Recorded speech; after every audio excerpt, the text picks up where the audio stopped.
L'échange commençait plutôt bien. Il était joyeux. Jean-Paul ne se plaignait jamais.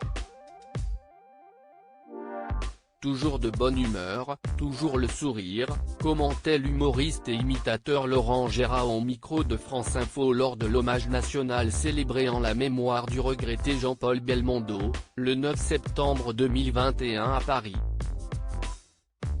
Très vite, l'artiste va cependant être surpris par une demande du journaliste, qui l'invite à l'imiter. Pas vraiment le lieu et le moment.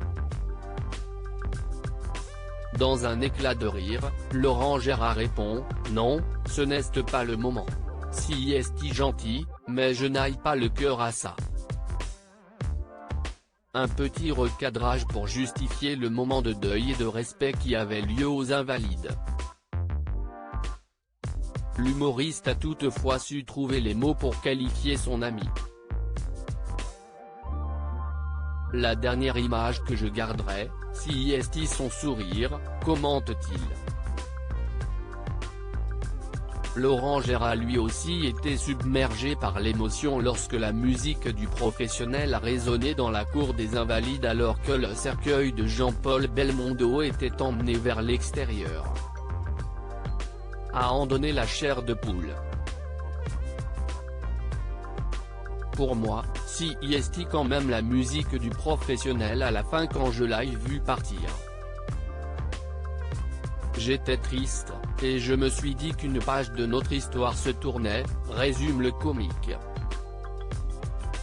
Auprès de BFM TV, Laurent Gérard s'est souvenu de bons souvenirs et autres moments de rigolade, de bonnes tablées, d'une certaine idée de la France joyeuse.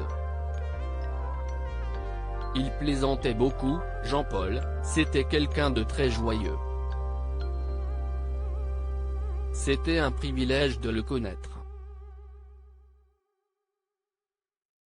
On vient de perdre quelqu'un que tout le monde aurait aimé rencontrer, s'est-il ému vendredi devant les Invalides.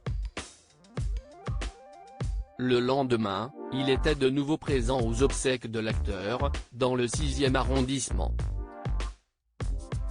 Jean-Paul Belmondo est mort lundi 6 septembre à l'âge de 88 ans. Ses obsèques ont été célébrées en l'église de Saint-Germain-des-Prés en présence de la famille de l'acteur.